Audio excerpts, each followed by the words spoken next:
1, 2, 3.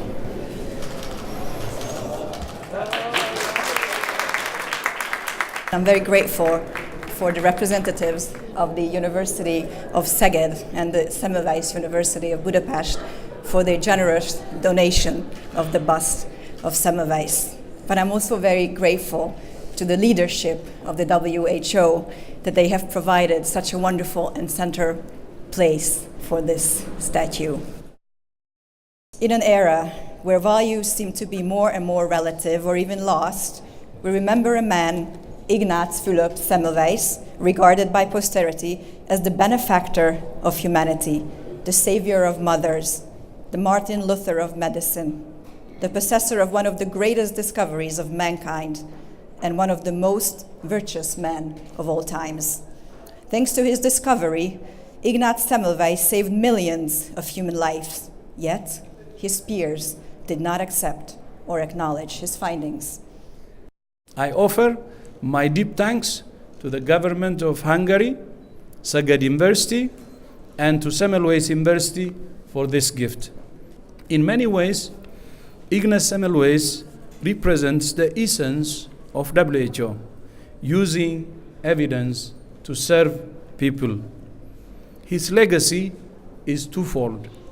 First, he was a pioneer of infection control.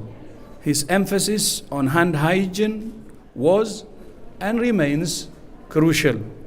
For a century, until the advent of antibiotics, there was no treatment for women infected with puerperal fever.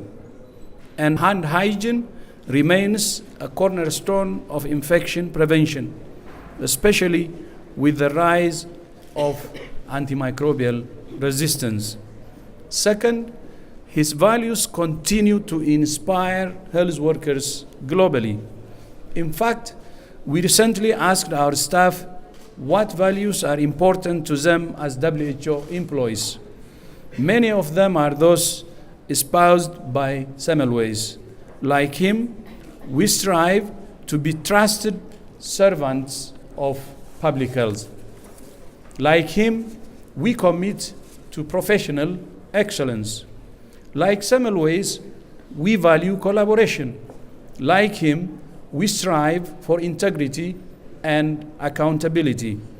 Like Semmelweis, we are people who care for people, defending the right to health for all people. In every single act Semmelweis carried out, as well as in the faith behind what motivated him, his unconditional love of morality and truth, as well as his safeguarding freedom of research. He believed, just like Thomas More, that truth is the truth, even if only one individual states it. But truth is still the truth, if no one gives it voice. But due to the inherent nature of things, and I'm generally speaking now, truth can never be forever suppressed and always return to the surface, like a hidden stream. In every area of life, we need heroes, people we look up to, people who set an example, people who inspire us to do better and not to accept the status quo. Ignaz Semmelweis is one of them, a hero of global health who all of us must remember.